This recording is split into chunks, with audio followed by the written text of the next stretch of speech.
Queridos hermanos y hermanas, en este tercer domingo de Adviento no podemos pasar inadvertida la exhortación a la alegría que hemos escuchado en la primera lectura, tomada del libro del profeta Sofonías, quien se dirige al pueblo invitándolo a alegrarse con estas palabras: regocíjate, hija de Sión, da gritos de júbilo, Israel, alégrate y exulta con todo tu corazón, hija de Jerusalén. Lo que motiva al profeta a invitar a la alegría es la presencia y la cercanía del Señor. Les dice: el Rey de Israel, el Señor, está en medio de ti. No temerás ningún mal. No temas, Sión, que tu fuerza no decaiga. El Señor, tu Dios, está en medio de ti. La alegría a la que el profeta Sofonías nos invita no es una alegría ingenua, superficial, ni tampoco un solapado gozo egoísta. No es la alegría de quien vive de espaldas a la realidad, ignorando a los demás. Ni la alegría del cínico que ríe con las lágrimas de las víctimas. Se trata de la alegría del creyente, que conoce la fatiga de vivir, la noche oscura de la fe y el dolor de la cruz, pero sabe que siempre está en manos de Dios, que nunca lo abandonará.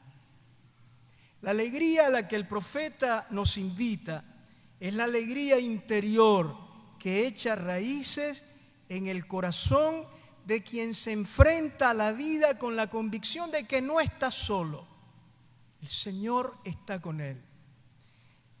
La alegría a la que el profeta nos llama es la alegría que nace de la fe, de la confianza en el Señor, que nos asegura que Dios está siempre con nosotros, que nos acompaña, nos protege y está siempre buscando nuestro bien. Esta es la raíz de la alegría del creyente. La alegría cristiana no es un optimismo forzado. A nadie se le puede obligar a que esté alegre. La alegría no se impone. El verdadero gozo nace de lo más profundo de nosotros mismos. De lo contrario, reiremos engañando al mundo. Haremos bromas, contaremos chistes, pero llorando por dentro. Nos mostraremos eufóricos, pero sintiéndonos profundamente tristes. La alegría permanecerá fuera, a la puerta de nuestro corazón. Precisamente porque la alegría nace del corazón que se abre a Dios y confía en Él y sabe que Él está cerca. Es importante escuchar hoy también la predicación de Juan Bautista, que anunciaba la cercanía de Dios a través de la inminente llegada del Mesías. El profeta del desierto había suscitado mucha esperanza y había tocado los corazones de quienes llegaban a escucharlo, a tal punto que dice el Evangelio que la gente estaba en expectación. Quienes iban donde él le hacían una única pregunta que nacía de la escucha de la palabra de Dios predicada por el profeta. ¿Qué debemos hacer? No les movía un frío sentido del deber, sino el deseo de responder a la palabra de Dios que habían escuchado y el deseo de disponerse a recibir al Mesías que estaba por llegar. La pregunta, ¿qué debemos hacer?, ha resonado 3 veces en el Evangelio de hoy. ¿Qué debemos hacer? Es una pregunta esencial para la vida. Es la pregunta fundamental de la existencia. Quienes le preguntaban esto a Juan se habían dado cuenta de que vivir no era solo trabajar, comer, dormir y luego de nuevo trabajar.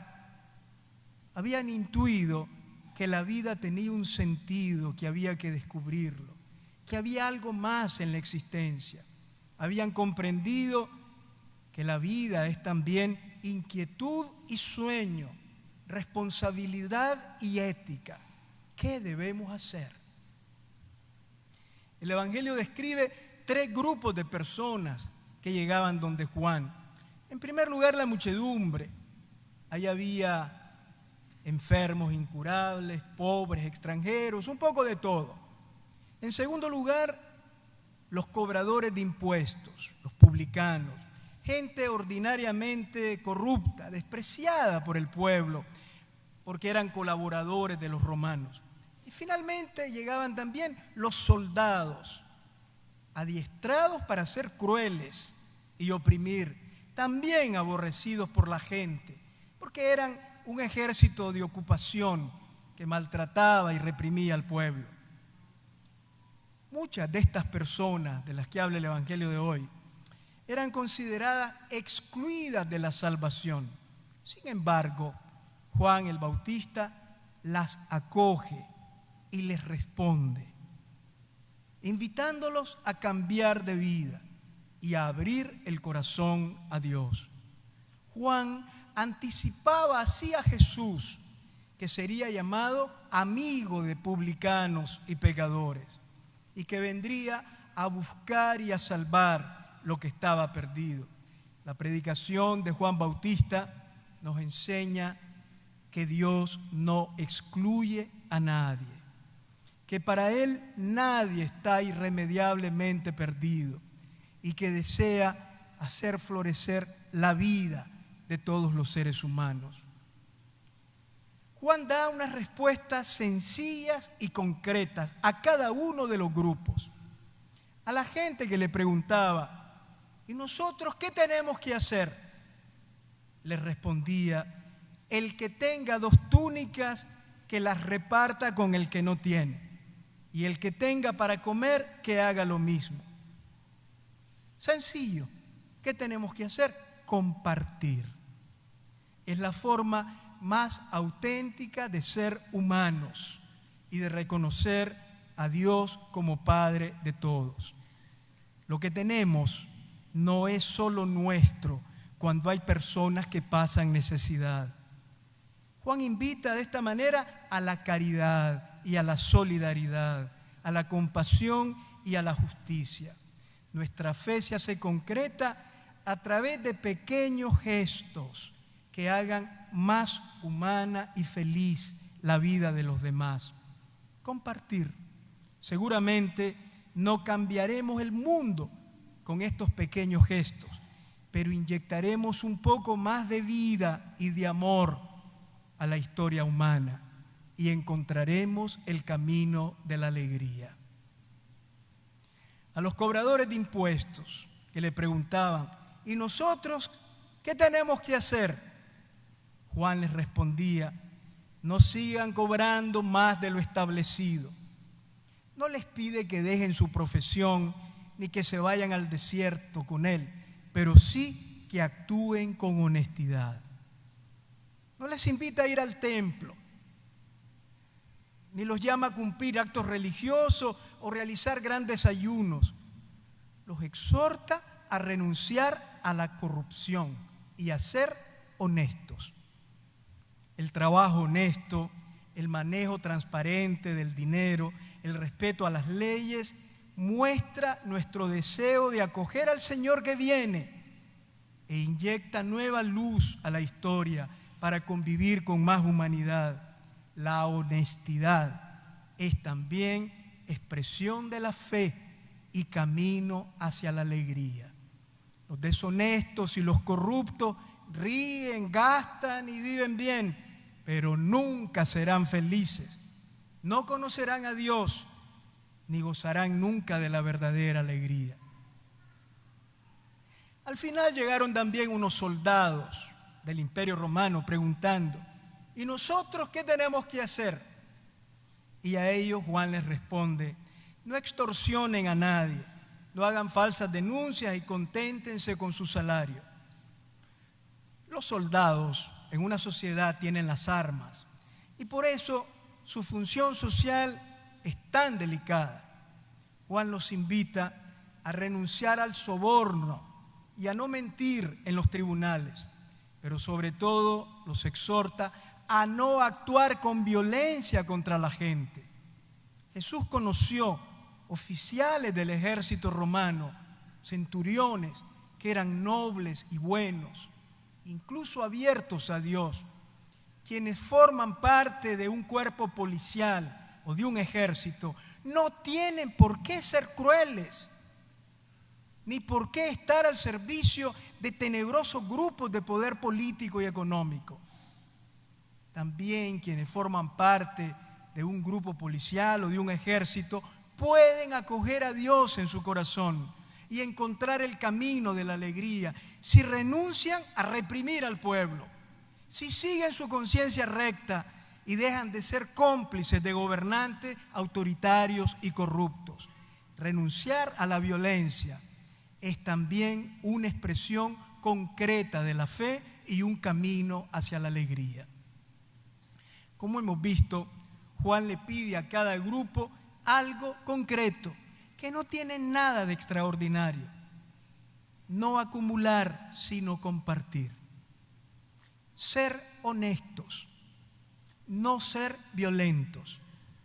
Juan nos enseña de esta manera que la fe no es algo abstracto, en el aire, no es una teoría que deja intacta la vida. Al contrario, la fe se encarna, se hace vida en nosotros a través de gestos concretos, a través de acciones cotidianas que van mostrando lo que creemos. No basta aprender doctrinas, creer dogmas o celebrar ritos religiosos. Mostramos lo que creemos con lo que hacemos. Es con la vida que mostramos nuestro deseo de acoger al Señor y responderle. Por eso, un modo precioso para prepararnos a la fiesta de Navidad ya próxima sería preguntarnos cada uno y preguntarle también al Señor qué cosas concretas podríamos hacer en estos días para renovar nuestra fe y acogerlo con el corazón. Perdonar a alguien que nos ha ofendido, ayudar a una persona necesitada, acompañar a alguien que está solo, organizar mejor mi tiempo, ser más honesto, tratar con más delicadeza y respeto a la gente, dedicar más tiempo a la oración. ¿Qué crees que deberías hacer para acoger al Señor? Juan Bautista nos recuerda hoy que somos lo que hacemos y que el secreto de la vida está en saber hacer a cada instante lo debido y que la fe en Dios se manifiesta en gestos concretos. Cuando la fe se hace vida, despunta en nuestros corazones la alegría verdadera que nace de la cercanía amorosa del Señor. Cuando la fe se hace vida, permitimos que la palabra de Dios se abra camino en la historia y que llegue a nosotros el Mesías, nacido en Belén, Jesús, nuestro Señor y Salvador. Amén.